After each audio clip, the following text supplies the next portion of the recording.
It's just me. I don't have any friends. Hey guys, it's me, Basic Dave. Thanks so much for tuning in. This is episode 7. Over the last couple episodes, we've talked about different things, and I'm pretty sure you guys are like, this guy's not as basic as his name precedes, right? Well, that's good, because now we're going to get into something a little bit more interesting. We're going to talk about within the music industry, life behind the scenes.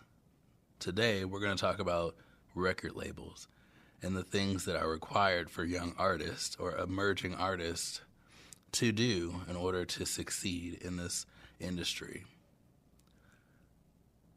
If you have not yet, follow me on X, also known as Twitter. But yeah, follow me at IAmBasicDave. That's IAmBasicDave.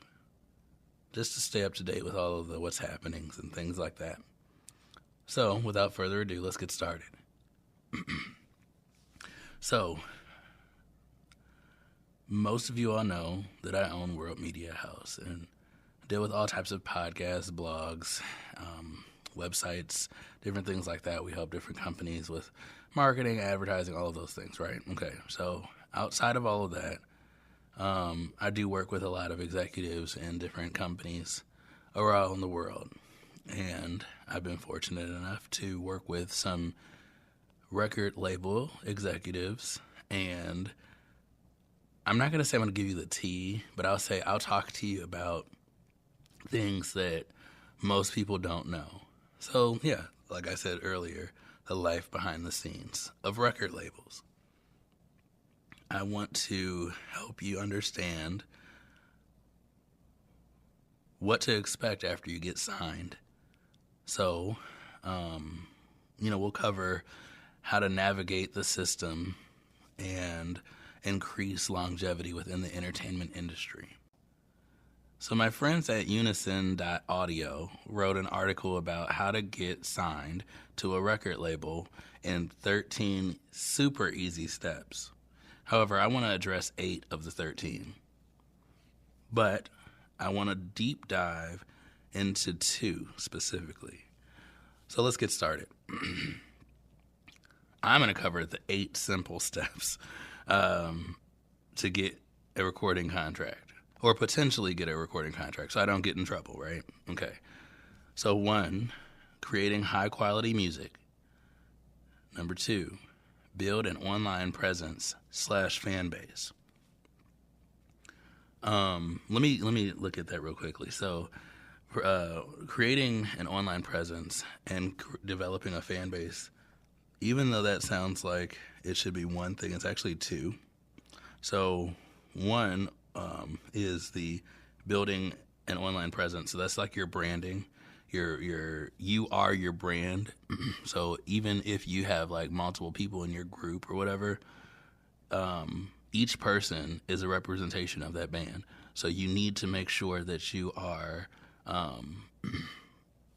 posting things and involving the world in things that are dedicated to that overall brand at all times. So like you can't have an off day. If you're supposed to be talking about fancy feasting with French people, you can't be posting stuff about eating Taco Bell with the homies. That's just it's not a good look, specifically on that page. Now, you can have your own separate page. That's different, but no. And then like a fan base is the people who are actually involved with what you have to say, similar to your followers. Like when I ask people to go on X, formerly known as Twitter, and follow me at IAmBasicDave, and you're like, oh, I should totally go on X, formerly known as Twitter, and follow Basic Dave at IAmBasicDave, so I can stay up to date with all the interesting things, right? But yeah, so those are 2 separate things. The first part of that, building an online presence, is making sure your brand voice is consistent with everything. And then the second thing is making sure that your audience is your specific audience, the people who are going to be buying your tickets or buying your music or streaming or things like that. Moving on, developing a unique sound. I mean, that's self-explanatory. Like, no copycatting. Like, don't be like Drake.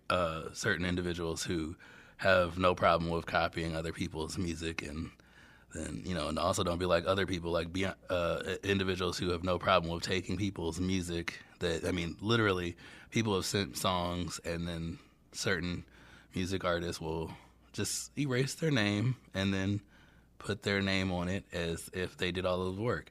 So there are people that, yes, that do that. So anyway, you as a talented artist, and not a poser like some people, need to develop unique sounds, things that are going to help you become more marketable and promote longevity within your industry experience.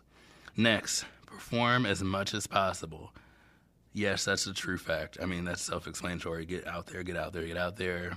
Collaborate with other artists. I don't know about that one. I mean, because if you think about it, if your brand is I love animals, and then you partner with someone who has 100 million followers, but theirs is, kill animals, slit their throats and drink their blood, you know what I mean? It's just difficult. Just because you want to get heard doesn't mean that you need to in that audience. So just be wise about that. Next, creating a professional EPK. So I don't know if you're familiar with what an EPK is, but it's electronic, what's the word? It's a electronic press kit. Thank you. Yes, that's what it's called. And so basically you just want to make sure that everyone is able to get to your materials quickly, swiftly, and in a functional manner.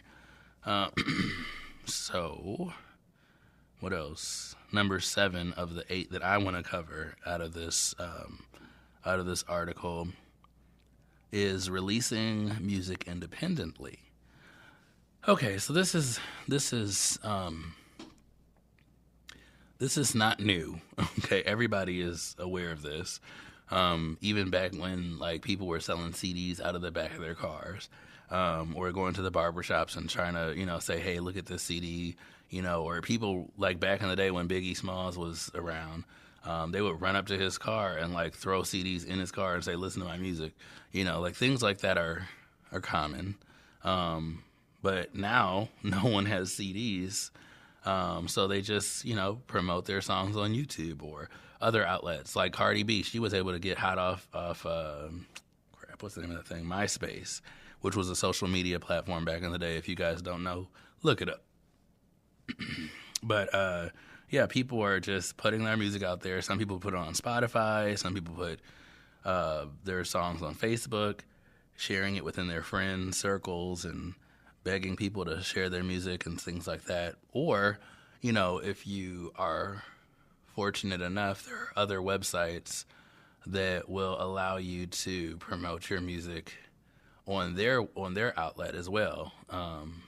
Well, I'm not going to do a plug because that's kind of disrespectful, but I'll just do it anyway because I can. But we have an online radio station called themeltingpotradio.com, of course, and we actually help promote underground music artists to have the same type of airplay as the mainstream artists do. And the good thing is, since our audience is worldwide, we've actually seen some people benefit from it in a major way. Actually, a lot of record label executives listen to the station, and so trying to find the new hot artist or the new whatever is something that we like to help connect people. And we're not expecting anything of it. We're not looking for anything out of it. We're just trying to help people get a chance to express themselves and be heard. Yeah. Anyway, so keep going. Where are we? Releasing music independently? Okay, so submitting music to labels. Like I said earlier, there's nothing new. That's self-explanatory. But there's 2 things that I think are very important that I want to highlight and dig a little deeper on. The first thing is networking with professionals. And then the other thing is maintaining professionalism. So these 2 things are things that I feel are very important to highlight within the music industry for emerging artists or people who have have the desire to get involved in that world, or transition to that world, this is going to be very important information. But we're going to dive into networking with professionals right after this short break. Okay, so we're back, and I want to go over networking with professionals. Okay, now I'm sure you guys are like, oh, here this guy comes. He's going to talk about things that I could find online, and technically, yes and no. I want to be true to myself and talk about stuff from a different viewpoint, okay, stuff that people don't really want to talk about. And it's probably going to ruffle some feathers, so I can't promise that I won't say things that will offend you, that will not offend you, or that will offend you. I don't know, whatever you want. But if you have young children in the room, you probably want to move them.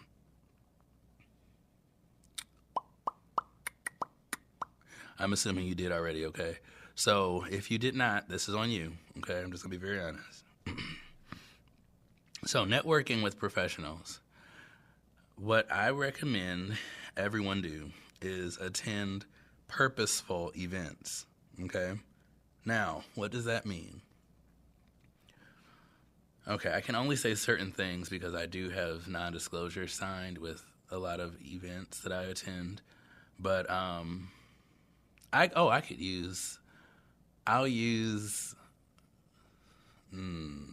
there's a specific music artist right now who is under a lot of scrutiny for throwing certain types of events. Now, have I ever attended one of these events? I will say that I have been very fortunate to attend certain events hosted by a myriad of individuals, and but the difference is having these events, having attended these events. At certain times, you actually have to have a non-disclosure signed. So that means you can't talk about certain things. And I've also attended these events where you have to put your cell phone in a box, and that box is locked away in the corner of a room somewhere, and you're patted down and also wanded to make sure that you don't have any type of recording devices on you. Are these events serious? Yes, they are. They are very serious, and they are very explicit. As you know, there's a lot of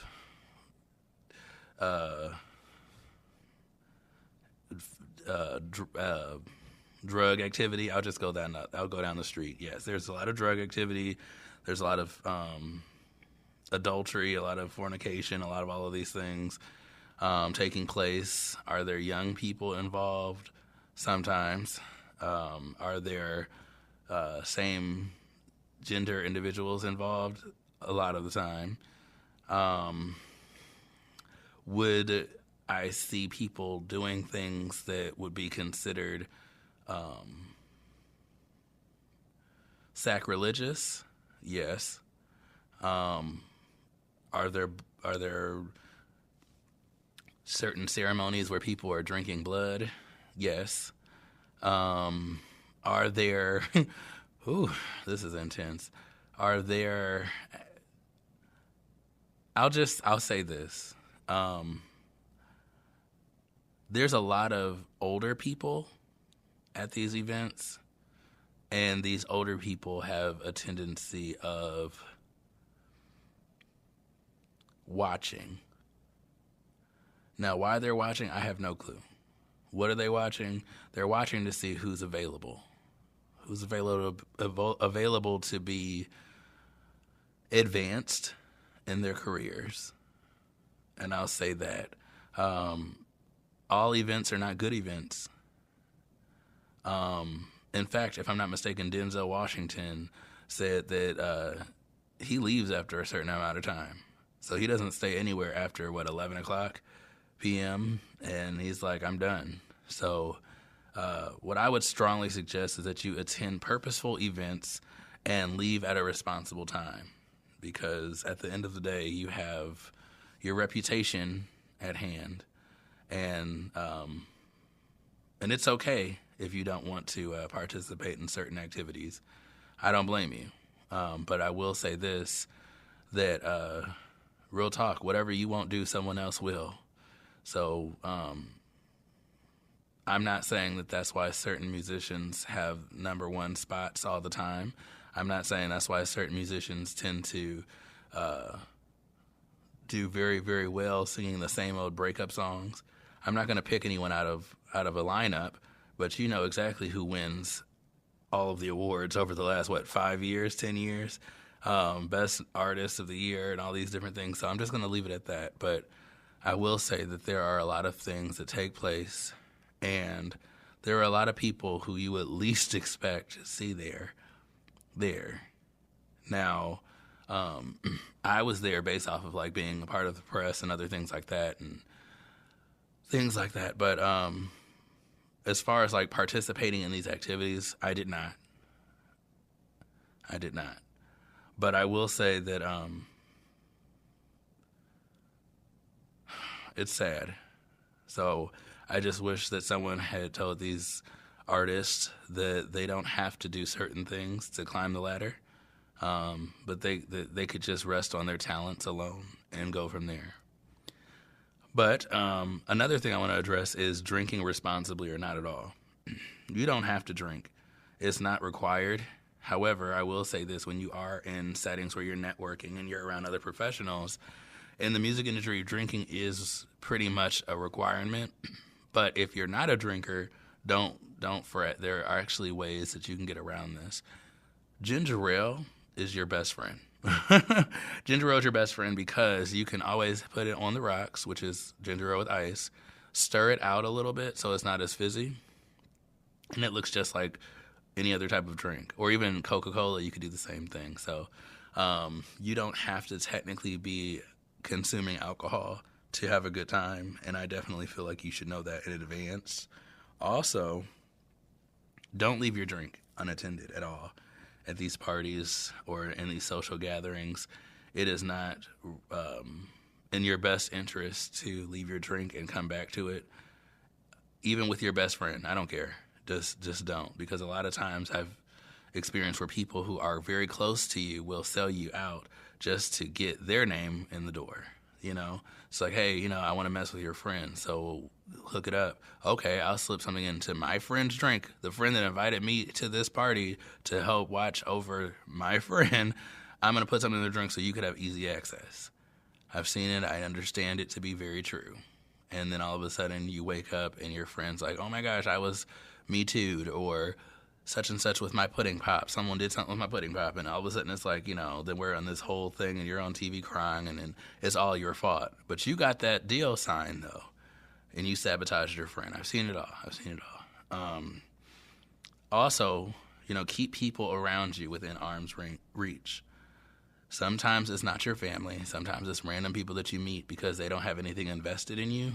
But I would strongly suggest that you have a circle of people that you can trust around to help you get through certain things. Okay, let's take a quick break, and then we're going to come back to maintaining professionalism. Give me 1 second. I'll be right back. Okay, you guys, we're back. Okay, so we talked about networking with professionals and pretty much the do's and the don'ts, what you need to know to get through. Now I want to talk about maintaining professionalism. Okay. I'm sure you guys are aware that there are a lot of people in the industry that will sleep with you just to get ahead. I'm not going to list any names because that's just tacky, but I will say that is a very common thing.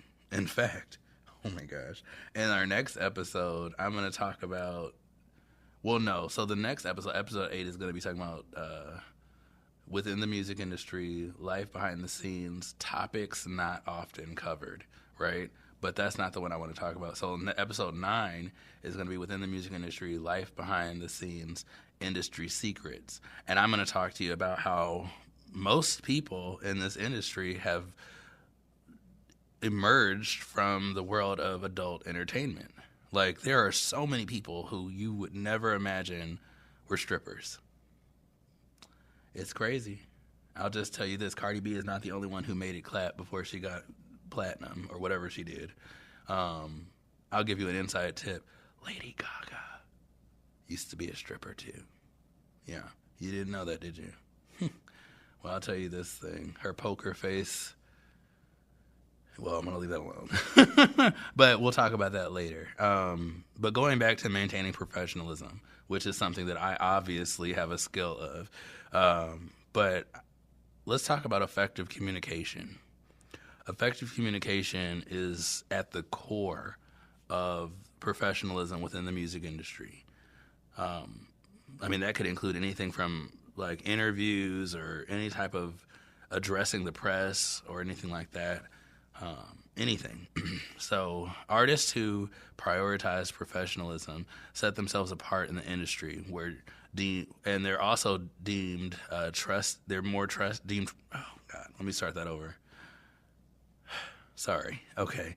Artists who prioritize professionalism set themselves apart in the industry where they're deemed to be trusted, accountable, and suggested to have a positive reputation, which is vital for long-term success. I mean, anyone and everyone would agree with that.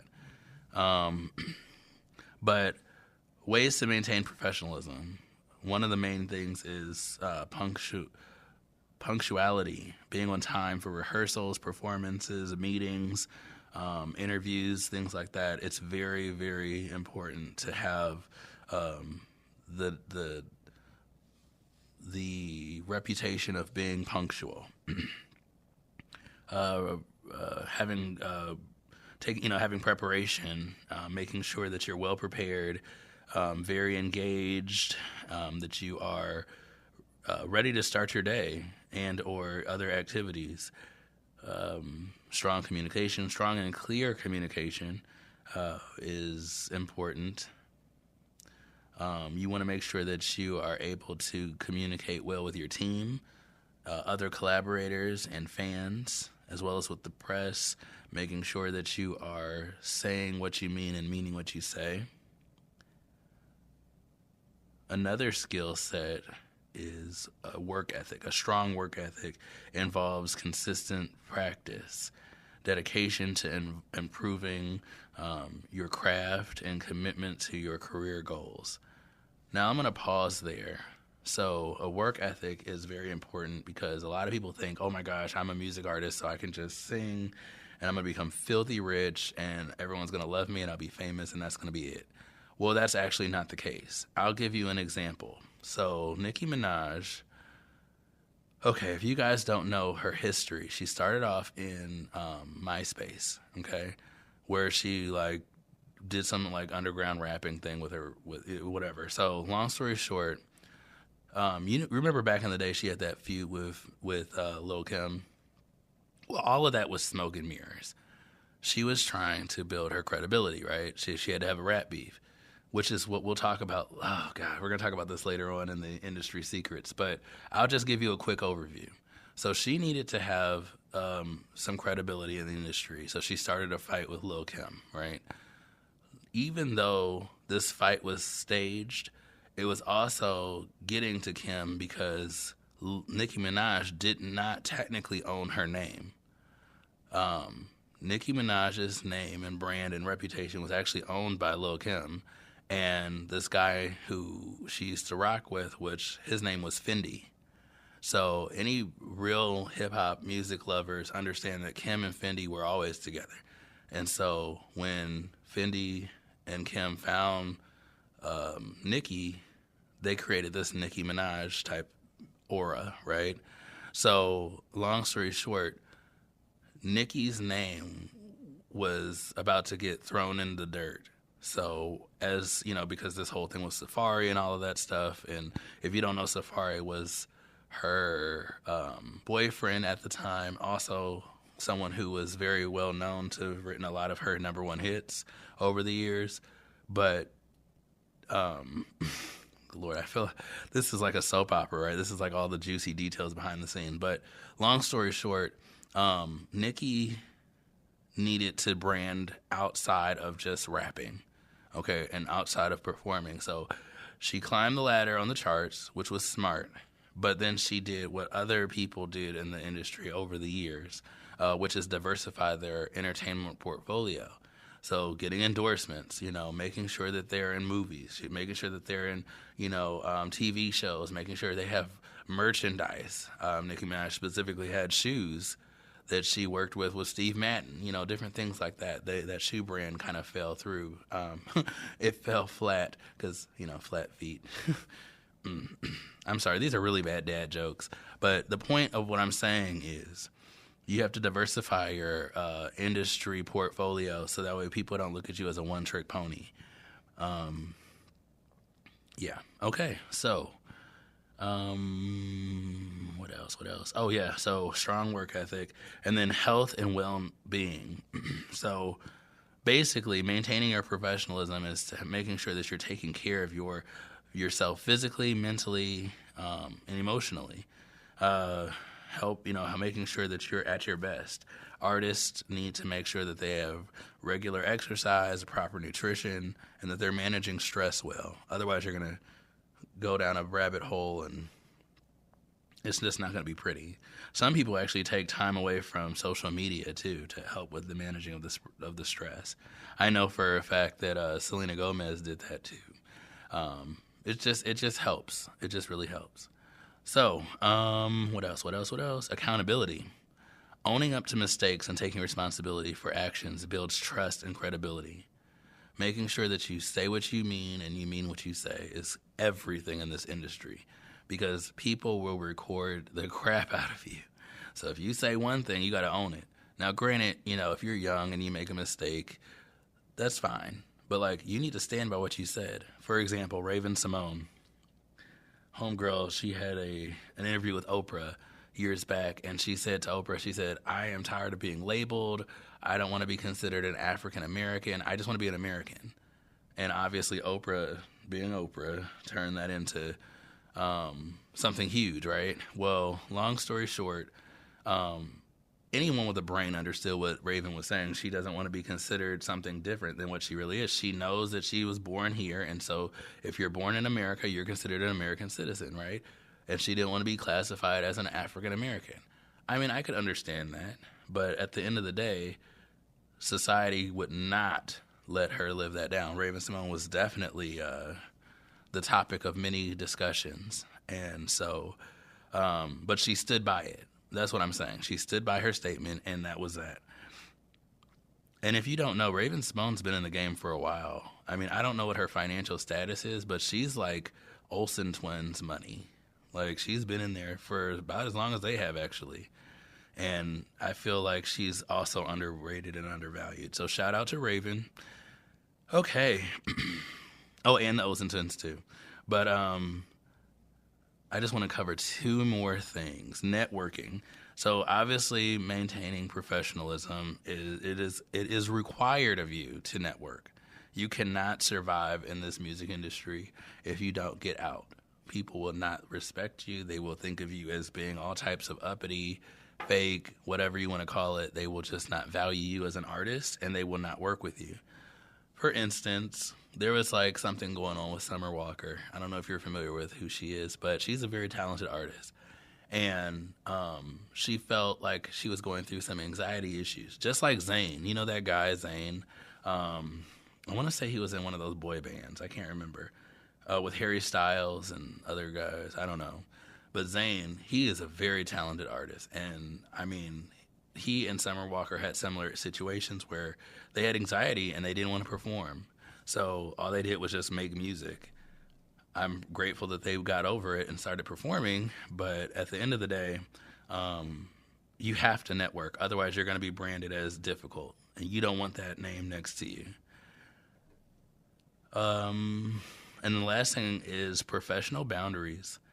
So I don't know if you're familiar with the Cat Williams drama where he's like, I'm not going to put on a dress, right? Okay, so that type of stuff is very important. As you can see, the industry is talking really crazy about relationships and expectations that performers and entertainers have to participate in order to stay relevant. There's a lot of issue because when you look at like R. Kelly. I'll use him as an example. R. Kelly was known around, and this is another industry secret. Gosh. Okay. So y'all tune in for episode 9 because this is about to be juicy.